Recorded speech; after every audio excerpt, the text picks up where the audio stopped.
Hello guys, আমার বিকেলে যে ফলের খাওয়ার কথা আপনাদের আমি বলেছিলাম যে আমি ফলটা বিকেলে খাই। তো আজকে আমি আপনাদের দেখাচ্ছি আমি কি কি ফল খাই। তো আমি থালাটা দেখাচ্ছি। এখানে প্রথমে আছে দেশীয় ফল, পেয়ারা, বিট আছে, তারপরে এখন পাওয়া যাচ্ছে লটকন, মালটা, তারপর আছে হলো এগুলো হলো আমলকি, আমড়া, আর হলো ড্রাগন ফল।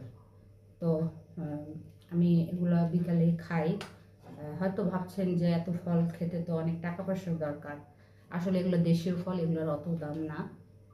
তো এগুলো খাওয়ার ফলে আপনি যখন ভাতটা কম খাবেন, কার্বোহাইড্রেট কম খাবেন, তখন আপনার শরীরে কিন্তু ভিটামিনের দরকার হবে।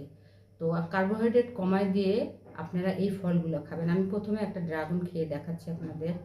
আমার ড্রাগন খুব পছন্দের ফল। তো বিকেলের দিকে আমি এগুলোই খাই। হুম আহ, তো ফলটা আসলে শরীরের জন্য অনেক রোগ প্রতিরোধ, অ্যান্টি অক্সিডেন্টের কাজ করে। আমি একটা বিট খেয়ে দেখলাম। তারপর খাবো একটু আমরা এখন পাওয়া যাচ্ছে এই সিজনে, তো আমরা খেলাম।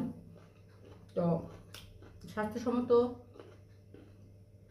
জীবনযাপনের জন্য আপনাকে অবশ্যই স্বাস্থ্যসম্মত খাবার খেতে হবে।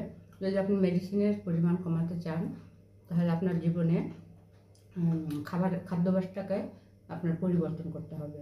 হুম সে কারণে এখানে ভিটামিন সি আছে, সি যুক্ত খাবার আছে।